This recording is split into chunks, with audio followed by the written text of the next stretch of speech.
अस्सलाम वालेकुम viewers. Creation of मेहर के साथ एक बार फिर आपकी खिदमत में हाजिर हूँ। और आज मैं जिस मौजू के ऊपर बात करने लगी हूँ वो है सिलाई और कटिंग से मुताल्लिक। माना कि हमारी सारी बहनें और बच्चियाँ जो चीज़ें मैं बताने लगी हूँ उनमें से कुछ के बारे में यकीनन जानती होंगी, लेकिन मैं चाह रही थी कि ज़रा डिटेल में इन चीज़ों के बारे में बताऊँ ताकि हमारी वो बच्चियाँ जो कि अभी सिलाई सीखना चाह रही हैं या वो ख़वातीन जो कि ऑलरेडी सिलाई कर रही हैं उन्हें थोड़ी सी और इन्फॉर्मेशन मिल जाए ताकि वो अपने काम को बेहतर बना सकें। तो उसमें जो सबसे बुनियादी चीज़ होती है वो आप सभी जानते हैं, वो होती है ये कैंची। अच्छा, अब ये कैंची की धार अमूमन तेज़ी होती है, लेकिन कभी कभी बार बार कटिंग करने से क्या होता है कि इसकी धार जो है तो वो बहुत ज़्यादा कम हो जाती है, और जब हम कपड़ा काटते हैं तो हमें बहुत ज़्यादा ज़ोर लगाना पड़ता है। और ज़ोर लगाने के नतीजे में क्या होता है कि ये जो हमारे ये जो एरिया होता है ना, इसके ऊपर छोटी छोटी गांठें जो है ना वो बन जाती हैं, जैसा कि मेरे बनी हुई है ना। तो कोशिश करें कि जब भी आपकी कैंची की धार जो है वो ख़त्म हो जाए तो आप इसको फौरी तौर पर धार लगवा लें ताकि ये अपनी बेहतर कारकर्दगी जो है तो वो अंजाम दे सके। अच्छा जी, इसके बाद नंबर आता है हमारे इस क्लीपर का। इस क्लीपर से हम कपड़े तो नहीं काटते, अलबत्ता हम इससे धागे वगैरह ज़रूर काटते हैं। और कोई भी जब कपड़ों को आपस में एक दूसरे से अलहदा करते हैं सिलाई करते वक्त, तो ख़ास तौर पर ये आला जो है उस टाइम इस्तेमाल होता है। आराम से ये किसी भी शॉप के ऊपर 100-125 रुपए का मिल जाता है, लेकिन ये है बहुत काम की चीज़, तो आप इसको ज़रूर खरीदिएगा। अच्छा जी, उसके बाद जब आप सिलाई करेंगे तो डेफिनेटली कभी कभी गलत भी सिलाई हो जाती है, तो अब उधेड़ना बड़ा मुश्किल लगता है बच्चियों को और ख़वातीन को ना। तो उसके लिए ये एक छोटा सा पुर्जा कह लीजिए इसको आप, ये स्टिच ओपनर कहलाता है। इस स्टिच ओपनर के अंदर ये जो इसका फ्रंट है इसके ऊपर एक नोक है। ये नोकेली सी चीज जो है तो कपड़े उधेड़ने में बहुत मदद देती है। आप टांके के अंदर फंसा के जैसे ही झटका देते हो तो वो टांका टूट जाता है। अच्छा, इसके अंदर भी एक बड़ा शार्प और तेज किस्म की धार वाला एरिया है। अच्छा, ये जो एरिया है ना ये बहुत तेजी के साथ कपड़े को उधेड़ता है, लेकिन मसला ये है कि अगर आपको इसका दुरुस्त इस्तेमाल नहीं आता है ना तो कपड़ा जो है तो इससे फट भी सकता है। इंशाल्लाह किसी वीडियो के अंदर मेरी कोशिश होगी कि आपको इसके इस्तेमाल का सही तरीका बताऊं, और ये मेरे ख्याल में 15 से 20 रुपए का किसी भी शॉप के ऊपर आपको बआसानी मिल जाएगा। उसके बाद जनाब मरहला आता है इस इंची टेप का। ये इंची टेप जो है तो वैसे तो हमारे यहाँ पहले ज़माने में ख़वातीन बालिश से नाप कर बड़े अच्छे कपड़े सिल लिया करती थी फिटिंग वाले, लेकिन वक्त बदल गया, दौर बदल गया, तो अब हमारी जो बच्चियां हैं ख़वातीन हैं वो इस तरह के इंची टेप को तरजीह देती हैं। तो कितनी लंबाई रखनी है, कितनी चौड़ाई रखनी है, कंधे कितने रखने हैं, तो इस इंची टेप से बहुत ज़्यादा मदद मिलती है। तो ये भी अपने सीविंग बॉक्स के अंदर इसको भी आप ज़रूर रखिएगा। ठीक है, यहाँ पर ये बात हो गई। और फिर ये है एक चौक, ये लाल पीले हरे कलर के अंदर किसी भी चौक पे मिल जाती है। 50 से 60 रुपीज़ की अब तो ये हो गई है। तो ये हैगा कि कहाँ से हमें कटिंग करनी है, कमर कितनी है, शोल्डर कितने हैं, तो वहाँ वहाँ हम इस चौक से निशान लगा देते हैं और फिर कटिंग करने में हमें बहुत ही आसानी हो जाती है। अच्छा जनाब, ये चीज़ें तो हो गई।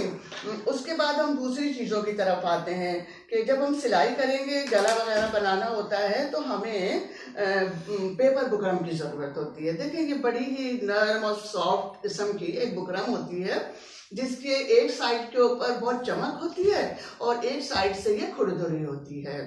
अच्छा, जब हम गला बनाते हैं ना तो उसमें हम इसको इस्तेमाल करते हैं, और जो रफ वाली साइड है ना उस रफ वाली साइड को हम गले पर रखकर इस्त्री करते हैं ना तो वो चिपक जाती है उस जगह से जहाँ पर हमें गला बनाना था। तो ये पेपर बुकरम है, 120-130 रुपये मीटर मिल जाती है बहुत आराम के साथ। और मेरे ख्याल में कोई इतनी 1 मीटर अगर आपने पेपर बुकरम ले ली है तो मेरे ख्याल में 20-30 कमीजों के लिए काफ़ी है। उसके बाद अगली चीज होती है ये वाली बुकरम। ये बुकरम जो है तो काफी कड़क होती है, काफी दबीस होती है, और ये हम पांचों में लगाने के लिए इस्तेमाल करते हैं। वैसे तो पांचों में लगाने के लिए इस तरह की तैयार पट्टी भी मिलती है जो कि 10 से 12 रुपए गज है, और एक शलवार में 1 गज बुकरम जो है तो काफी होती है। तो ये बाजार में तैयार पट्टी मिलती है, अगर आप चाहें तो ये खरीद लें। अदरवाइज तो ये इस तरह का बुकरम जो होता है तो इसमें से ऐसी पट्टियां काट कर अपने पाइचों में आप इस्तेमाल कर सकती हैं। इसके बाद जनाब, जब आप शलवार सिएंगे तो डेफिनेटली आपको लास्टिक की भी जरूरत पड़ेगी। तो लास्टिक जो है बाजार के अंदर मुख्तलिफ क्वालिटी की, मुख्तलिफ साइज की मिलती है, लेकिन मसला ये है कि ये जो लास्टिक होती है ये बहुत ख़राब किस्म की भी होती है, जो ज़रा सा खींचो तो बिल्कुल ही मतलब ये कि लूज़ हो जाती है। पजामे में डालो, ट्राउज़र में डालो तो वो पजामा जो है जल्दी से लूज़ हो जाता है, अगर लास्टिक की क्वालिटी अच्छी नहीं होगी तो ये आधे इंच में, 1 इंच में, 1.25 इंच में, 1.5 इंच में, हर साइज़ में ये मिलती है। तो ये हैगा कि जो बड़ी जैसे लोगों की जो ट्राउज़र या शलवारें होती हैं उनमें डालने के लिए आप 1 से 1.5 इंच की लास्टिक जो है तो इस्तेमाल कर सकते हैं, और जो बच्चों के ट्राउज़र्स वगैरह होते हैं तो उसमें आधे इंच की लास्टिक भी चल जाती है। ठीक है जनाब, तो ये भी हो गया लास्टिक का मरहला। और अब हम आते हैं अपने स्टिच से रिलेटेड चीज़ों की तरफ। अच्छा, जब हम सिलाई करते हैं तो सबसे पहला मरहला जो होता है वो होता है कि हमारी मशीन जो है तो उसकी परफॉर्मेंस अच्छी हो, तभी तो सिलाई में मज़ा आता है ना।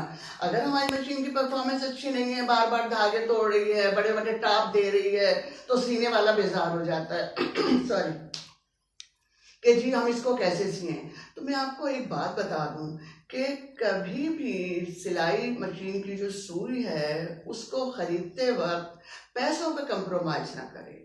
मार्केट के अंदर 12-15 रुपए का भी एक मशीनों का पैकेट मिल जाता है जिसमें 10 से 12 सुइयाँ होती हैं, और जब वो मशीन के अंदर हम लगाते हैं तो वो धागे तोड़ती है और टाप देती है।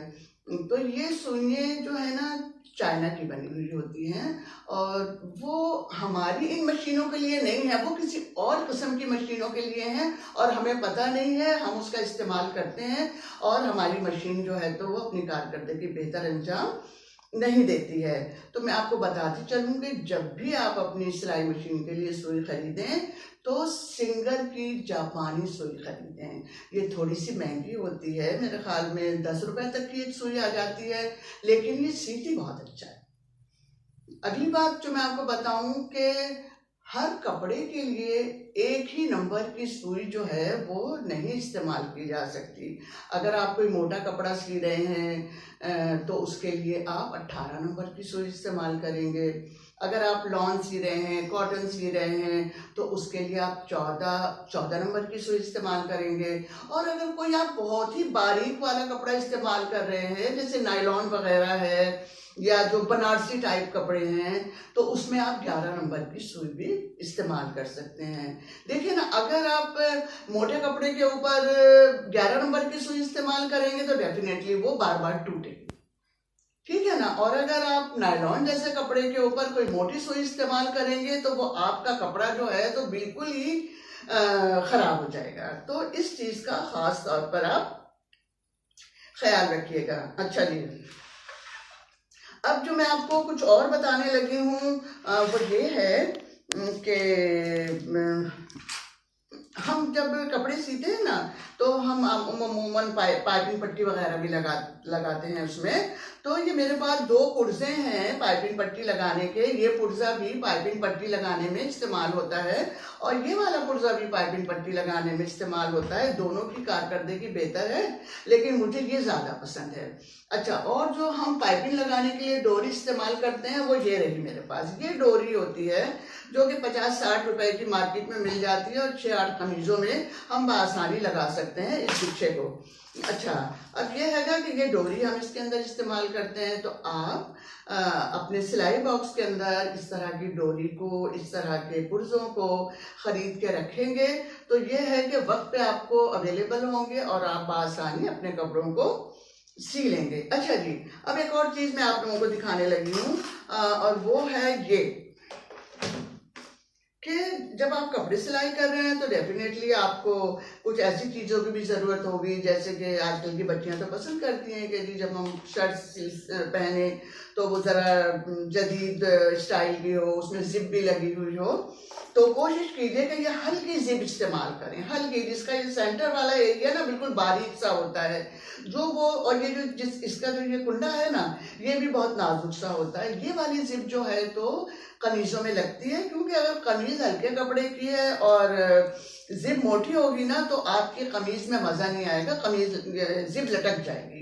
तो जिप खरीदते वक्त हमेशा इस चीज का ख्याल रखें कि वेट में बहुत हल्की हो। अब हम आते हैं जी ये कुछ आप सिलाई कर रहे हैं, कभी कभी डिजाइन भी बनाते हैं, तो इस तरह के लेसेस जो हैं आप इनको परचेज कर सकते हैं। सीधी सी बात है, मैं तो ज़्यादातर जो लेसेस हैं ये संडे बाज़ार से या फ्राइडे मार्केट से ख़रीदती हूँ। 20-30 रुपए मीटर मुझे ये मिल जाती हैं। और जब मुझे ज़्यादातर मैं कपड़े तो अपने खुद के ही सीती हूँ या फिर मैं अपनी नवासियों वगैरह के सीती हूँ, तो मुझे ये घर में रखी भी मिल जाती हैं और मैं बासानी जो है तो उनके कपड़ों के अंदर लगा देती हूँ। कभी तो पाइपिंग पट्टी लगा देती हूँ और कभी मैं उनके लेसेस लगा देती हूँ।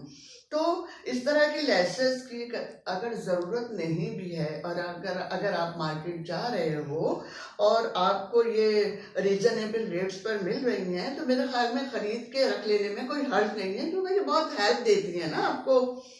इसके अलावा ये कुछ थोड़ी सी जॉइंट लेसेस हैं जो मैं अपने पास रखती हूँ, और आपको भी मशवरा है कि अपने पास रखिएगा। कभी कभी ऐसा होता है कि जी आस्तीन में जोड़ आ गया है या दामन में जोड़ आ गया है, तो ये जो जॉइंट लेसेस होती है ना, ये हम अगर जॉइंट लेस लगा देते हैं तो फिर वो जोड़ नहीं लगता, वो फिर डिज़ाइन लगता है, और इससे हमें बड़ी ही मदद मिलती है। देखें, इस तरह के बड़े सुराख वाली भी मिल जाती हैं और इस तरह के छोटे छोटे सुराख वाली भी हमें मिल जाती हैं। तो अपने सिलाई बॉक्स में इन सारी चीज़ों को आप रखेंगे तो ये है कि आपके लिए सीना आसान हो जाएगा, आपको बोरियत नहीं होगी, अरे अभी तो फलां चीज़ नहीं है तो मैं कैसे सीऊँ, फलां चीज़ मेरे पास नहीं है तो मैं कैसे सीऊँ। तो इन सब झंझटों से आप बच जाएंगे। एक और चीज़ मैं आपको बताऊँ, ये देखें, इस तरह के बटन्स हैं। जब मैं कभी मार्केट जाती हूँ ना तो इस तरह के बटन्स मुझे मिल जाते हैं तो मैं ख़रीद लेती हूँ ना। और ये देखें, कुछ थोड़े से लूज फॉर्म में भी हैं मेरे पास ना ये बटन। तो इस तरह के बटन आपको बड़ी मदद देते हैं, ना सिर्फ इस इंतज़ार में कि जी बटन आएंगे तो कमीज में लगेंगे और तभी हम इनको पहनेंगे। अगर ये आपके पास अवेलेबल होंगे तो आप फौरी सिलाई करने के बाद इसको लगा के तो आप इसको पहन लेंगी। ये बटन रखने की आपको अपने पास बहुत ज़रूरत है, इसको चिक बटन कहते हैं। इसके अलावा ये हुक होते हैं, छोटे छोटे हुक जो कि लगाने पड़ते हैं हमें कभी कभी, कभी कमीज के पीछे गले में, कभी ब्लाउज में, कभी साइड्स में। तो ये छोटी छोटी सी चीज़ें हैं, इतनी महंगी भी नहीं होती हैं। तो अगर ये हम अपने पास रखेंगे ना तो हमारी ज़िंदगी बहुत आसान हो जाएगी ना, हमारे लिए सीना बहुत आसान हो जाएगा। अच्छा, और कुछ छोटी मोटी चीज़ें मैं आपको बताती चलूँ कि सिलाई मशीन के अंदर अपने ना ये इस तरह के बाबिन कुछ 6-8 ज़रूर रखिए ना आप, कि आपने लाल कपड़ा सिया था तो जी वो बाबिन में से थोड़ा सा तो इस्तेमाल हो गया, बाकी इस पे लिपटा हुआ है तो क्या अब हम उसको उतारेंगे, मुश्किल होता है ना। उसको डला रहने दे, उस बाबिन को रख दें और दूसरे बाबिन के अंदर आप अपने मतलूबा कलर का धागा जो है तो वो डाल लीजिए, भर लीजिए उसको ना, तो ये आपको बहुत हेल्प देगा। इसके अलावा मैं आपको एक चीज़ और दिखाऊं कि ये जो कॉमन पिन्स होती हैं ना कटिंग में, ये कॉमन पिन्स हमें बहुत अहमियत, बहुत मदद देती हैं। कपड़ा संभल नहीं रहा होता कटिंग में, स्पेशली उस वक्त जब हम लाइनिंग वाली कमीज काटते हैं ना, तो इन पिनों की बहुत ज़रूरत पेश आती है। तो ये पता नहीं आप लोगों को इसमें वीडियो में दिख रहा है कि नहीं, ये छोटी छोटी सी पिनें हैं, कॉमन पिन कहते हैं इनको, आल पिन भी कहते हैं। तो ये भी आप अपने पास खरीद के रखिए। और इसके अलावा गम स्टिक, ग्लू स्टिक जो होती है ना, तो ग्लू स्टिक बहुत हेल्प देती है। जब अगर तो आपकी मशीन हैंडल वाली है, आपकी मशीन अगर मोटर वाली है, तो एक हाथ तो आपका हैंडल या मोटर पे होता है, तो दूसरे हाथ से कभी कभी गला बना रहे हैं या कोई डिज़ाइन बना रहे हैं, तो उसको मैनेज करना मुश्किल हो जाता है ना। तो फिर आप उस जगह ग्लो स्टिक से उस कपड़े को चिपका दें और फिर आसानी के साथ आप उसके ऊपर जो है तो बखिया लगा सकते हैं। तो काम आसान हो जाता है और जो कपड़े की सिलाई की क्वालिटी है वो भी बेहतर हो जाती है। उसके बाद जनाबे वाला मरहला आता है इन धागे की रीलों का। तो मैं तो जब जब मार्केट जाती हूँ ना, तो मैचिंग के धागे खरीद लेती हूँ जो मुझे सीना होता है, और फिर एक वक्त आता है ये इतनी सारी मेरे पास जमा हो जाती है ना, तो खैर है, जब भी मुझे कुछ सीना होता है तो कोई ना कोई धागा मैचिंग का निकल ही आता है, तो मुझे परेशानी नहीं होती है ना। तो ये सारी बातें बताने का मकसद आपको ये नहीं था कि जी आपको इन सारी बातों का पता नहीं है। मैं मानती हूँ कि आपको बहुत सारी, मेरी बच्चियों को, बहुत सारी खवातीन को इन सारी बातों की मालूमात है, लेकिन शायद किसी को ना भी हो। तो जिनको नहीं है तो वो इस वीडियो को देखने के बाद मैं समझती हूँ कि काफ़ी बेहतर तौर पर अपने सिलाई बॉक्स को मैनेज कर सकेंगी, अरेंज कर सकेंगी, और उन्हें पता होगी कि अगर हमने सिलाई करनी है तो कौन कौन सी चीज़ों को हमने अपने पास रखना है, ताकि हमारे लिए जब हम सीने सिलाई करें तो फिर हमें दिक्कत ना हो, परेशानी ना हो कि भाई फलां चीज़ नहीं है अब मैं क्या करूँ, फलां चीज़ नहीं है अब मैं क्या करूँ। कभी कभी इतनी इमरजेंसी होती है कि वो कपड़ा सीना ही सीना है जी, पहन के जाना है सुबह को, तो फिर अगर आपके पास सारी चीज़ें अवेलेबल होंगी ना, तो आपके लिए ड्रेस बनाना, कपड़े बनाना कुछ भी मुश्किल नहीं होगा। कल मेरी बेटी के स्कूल में 14 अगस्त का प्रोग्राम था, तो उनकी टीचर ने कहा कि भाई आप वाइट ड्रेस पहन कर आइएगा। अब मेरी बेटी ने मुझे फ़ोन किया कि अम्मी मेरी बच्ची के लिए आप फटाफट वाइट ड्रेस बना दीजिए। अब इत्तेफाक कह लीजिए कि मेरे पास कपड़ा पड़ा हुआ था, तो उसके अंदर ग्रीन कपड़े के भी डिज़ाइन बनाने थे, तो मेरे पास ग्रीन कपड़ा तो नहीं था, लेकिन ग्रीन लैस थी, यही जो मैं लैस की बात कर रही थी। तो मैंने उसके वाइट ड्रेस के ऊपर ग्रीन लैस लगाई, ग्रीन बटन लगाए, वाइट धागा भी था, उसको सिया, तैयार किया। अब आप खुद बताइए ना कि अगर मेरे पास ग्रीन लैस ना होती तो मैं उसके सूट को कैसे तैयार करती। तो नतीजा ये कि हमारे पास अगर सारी चीज़ें अवेलेबल होंगी तो हम किसी भी वक्त, किसी भी मौके पर कपड़ा सीने से झिझकेंगे नहीं और फौरी तौर पर उसको तैयार कर लेंगे। उम्मीद है आपको मेरी ये वीडियो पसंद आई होगी। अगर आपके लिए ये थोड़ी सी भी हेल्पफुल है तो प्लीज़ मुझे अपनी दुआ में याद रखिएगा। बहुत शुक्रिया आप लोगों का।